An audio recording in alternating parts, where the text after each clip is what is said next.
Telegraph barrel. All recorder slow speed. All recorder slow speed. This is a static test. This is a static test. Switch open.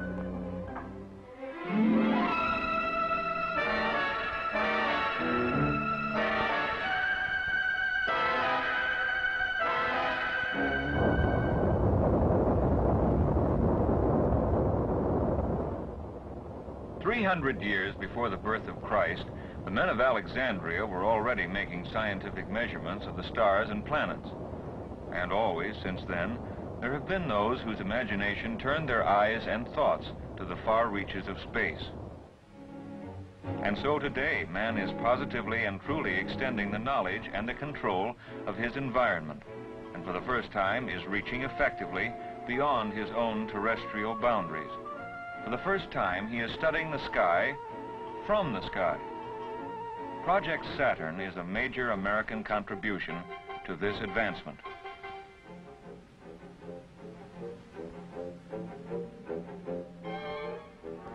Saturn is the largest launch vehicle at present under development in the free world.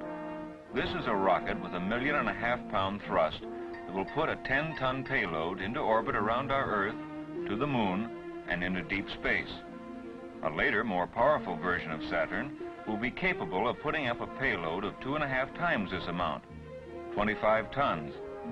It will be our first major rocket for space exploration, and is being developed specifically as part of an overall scientific engineering program. Saturn uses the building block principle.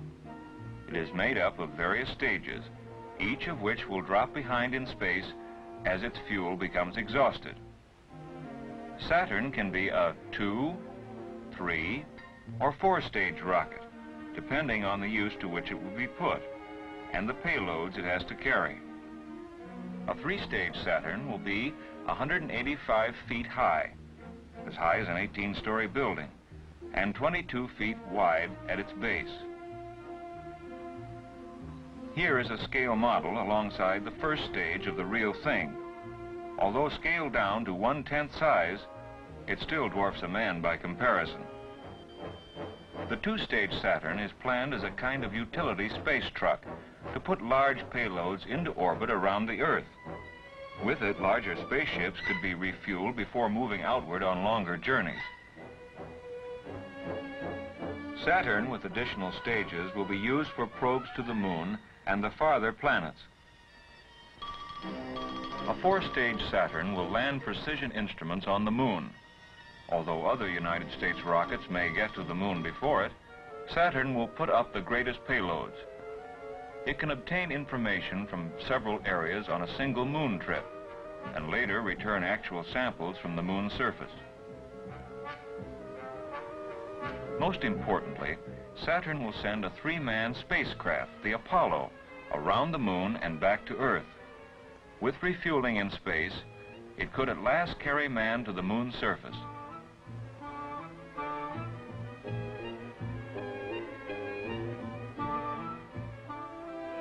And so in the various industries and universities, under the guidance of the National Aeronautics and Space Administration, research is planned, techniques developed, materials checked out. The key word is precision.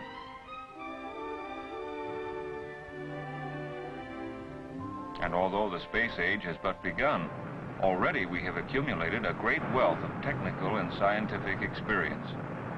Basically, Saturn is the outgrowth of mechanisms that have been tested and proven. The first guidance system to be used in Saturn, for example, is an improvement on that used in the Jupiter rocket.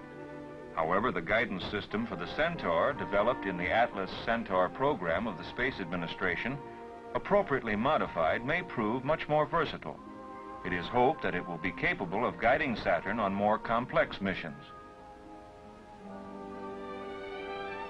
The Saturn booster has a cluster of rocket engines, so that like a multi-engine plane, one engine may cut out without impairing the effectiveness of the launch vehicle, and the propellant from the inoperative rocket engine will in some stages automatically be put to the use of those still functioning.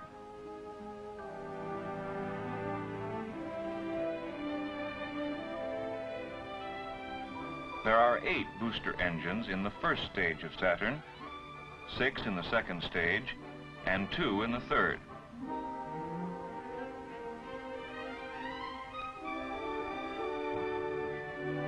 In trials, small test models are constructed to scale and tests made to verify, in fact, what has been predicted. In live but captive conditions, measuring instruments register the various thrusts, stresses, and responses.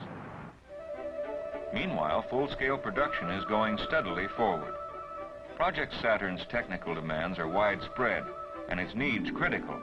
And so at various industrial plants across the nation, the hardware, the airframes, the guidance systems, the instrumentation, and the rockets themselves precisely take their blueprinted shape, ready for assembly.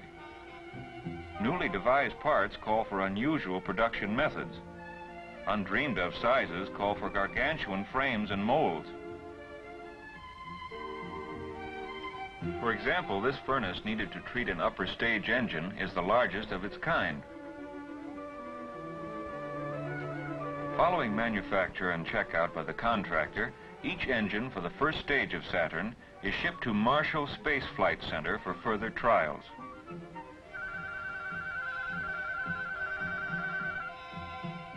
Each engine separately undergoes final exhaustive captive tests before it is approved.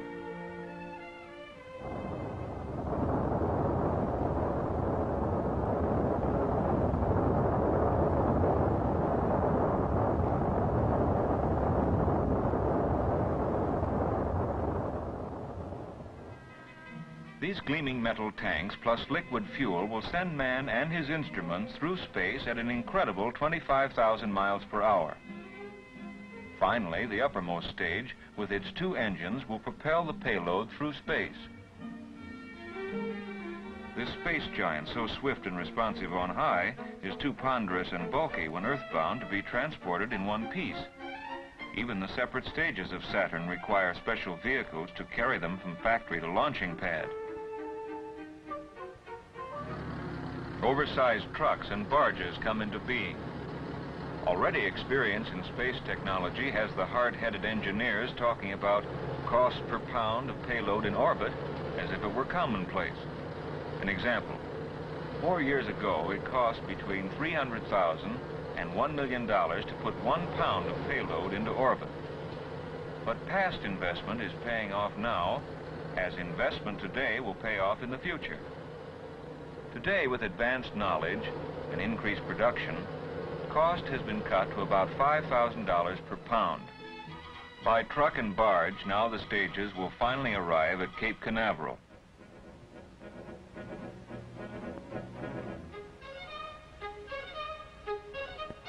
Here is the water route Saturn will follow. Cape Canaveral, only a village and a resort a few years back. Today it means just one thing to every schoolboy: rockets. The launch facilities at Cape Canaveral have been constructed to handle both present and future versions of Saturn. The erecting gantry, over 300 feet high, is the tallest movable structure in the world. It has direct connection with the blockhouse, from which and to which all signals come. Signals from the electronic tools which tell how the rocket is performing, and without which there could be no launch. More than 900 separate channels of information are relayed from the rocket to the recording and control equipment in the blockhouse. We have come far since the men of Alexandria made their primitive observations of the heavens. Our space age is just beginning. We do not yet know where it will ultimately lead us. But we do know that Project Saturn will vastly increase our understanding of the universe and our potential to travel into space.